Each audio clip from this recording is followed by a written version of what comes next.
গণজোয়ার সৃষ্টি হবে এবং সেই গণজোয়ারে আওয়ামী ফ্যাসিবাদ সিলেট থেকে পালিয়ে যাবে বেশি। এরা গণতন্ত্রের যে ন্যূনতম জায়গা সেই জায়গাটাও গলা চেপে ধরেছে। আমাদের সমাবেশ বানচাল করার জন্য আজকে জৈন্তা, কানাইঘাট এবং গোয়েনঘাট ওই এলাকায় 2 দিন আগে একটা অ্যাক্সিডেন্ট হয়েছে। তারা শহরে শান্তি সমাবেশের নামে অশান্তির ডাক দিয়েছে। বিএনপির অঙ্গ সংগঠন যুবদল, ছাত্রদল ও স্বেচ্ছাসেবক দলের আয়োজনে আজ সিলেট সরকারি আলিয়া মাদ্রাসা মাঠে অনুষ্ঠিত হবে তারুণ্যের সমাবেশ। রোববার 9 জুলাই বিকেল 3টায় আয়োজিত এই সমাবেশকে ঘিরে চলছে শেষ মুহূর্তের প্রস্তুতি। এতে প্রধান অতিথি থাকবেন দলের মহাসচিব মির্জা ফখরুল ইসলাম আলমগীর।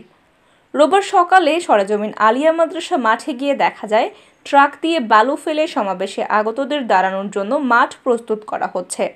মঞ্চ তৈরির কাজও চলছে। বিএনপির চেয়ারপারসনের উপদেষ্টা খন্দকার আব্দুল মুক্তাদিরের তদারকিতে সমাবেশ স্থল প্রস্তুতির কাজ এগিয়ে যাচ্ছে। এ সময় তিনি বলেন, এই সমাবেশে নির্যাতিত, বঞ্চিত, মামলায় জর্জরিত গণতন্ত্রের মুক্তিকামী তরুণদের সমাবেশ ঘটবে। অভিভাবক সংগঠনের নেতা হিসেবে তিনি তদারকি করছেন, শেষ মুহূর্তের প্রস্তুতি দেখছেন। নিজেদের কর্মসূচিতে প্রচুর লোক জমায়েত করে শক্তি সম্পর্কে জানান দিতে চাচ্ছে দলটি। বিএনপির কর্মসূচি সাফল্যের লক্ষ্যে ব্যাপক প্রস্তুতি নিচ্ছে এবং কর্মসূচি সফল করতে নেতাকর্মীদের উপস্থিত থাকার জন্য আহ্বান জানিয়েছে বিএনপি সহ তার অঙ্গ সংগঠনগুলো। এদিকে বিএনপির অঙ্গ ও সহযোগী সংগঠনগুলোর উদ্যোগে আয়োজিত তারুণ্যের সমাবেশ স্থলের প্রায় 1 কিলোমিটার দূরে নগরের কোর্ট পয়েন্ট সিলেট জেলা ও মহানগর যুবলীগ তারুণ্যের জয়যাত্রা কর্মসূচির পালন করার ঘোষণা দিয়েছিল। তবে শুক্রবার রাতে এক বৈঠক থেকে যুবলীগ সমাবেশের স্থান পরিবর্তন করে নগরীর রেজিস্ট্রারি মাঠে নিয়ে যায়। এই স্থানটি ছাত্রদল, যুবদল ও স্বেচ্ছাসেবক দলের সমাবেশ স্থলের অন্তত 2 কিলোমিটার দূরে। অন্যদিকে আওয়ামী লীগ এবং বিএনপির অঙ্গ ও সহযোগী সংগঠনগুলোর পাল্টাপাল্টি কর্মসূচি ঘিরে পুলিশ সতর্ক অবস্থানে আছে বলে মহানগর পুলিশের একটি সূত্র নিশ্চিত করেছে। এ বিষয়ে সিলেট মহানগর পুলিশের কমিশনার মোহাম্মদ ইলিয়াস শরীফ জানান, নগরীতে সমাবেশকে ঘিরে যে কোনো বিশৃঙ্খলা হলে পুলিশ শক্ত হাতে দমন করবে।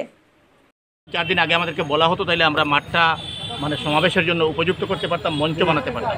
আপনারা দেখেন যে আজকে ফ্যাসিবাদ কতটা জঘন্য পর্যায়ে চলে গেলে এই রাষ্ট্রীয় ক্ষমতা যারা দখল করে বসে আছে, এই মাঠটা আমাদেরকে 3 দিন আগে, 4 দিন আগে করলে আমরা উপযুক্ত করতে পারতাম। আজকে জাতীয় নেতৃবৃন্দের উপস্থিতিতে আমরা সমাবেশ করবো, এখন কিন্তু আমরা ট্রাক নিয়ে এসে মঞ্চ বানাতে হচ্ছে।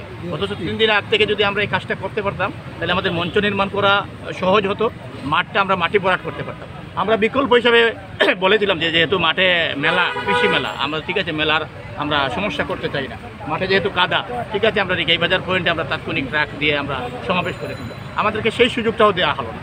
তার মানে এরা গণতন্ত্রের যে ন্যূনতম জায়গা সেই জায়গাটাও গলা চেপে ধরেছে। আমরা তার বিরুদ্ধে আজকে সিলেটের তরুণ প্রজন্মকে আহ্বান জানাবো যে যথাসময়ে আমাদের দুপুরের পর 2টার পর থেকেই এখানে আলিয়া মাদ্রাসা মাঠ জনতার ঢল নামবে এবং সেই সমাবেশ সফল হবে। আপনি জানেন যে আমাদের সমাবেশ বানচাল করার জন্য আজকে জৈন্তা, কানাইঘাট এবং গোয়েনঘাট ওই এলাকায় 2 দিন আগে একটা অ্যাক্সিডেন্ট হয়েছে।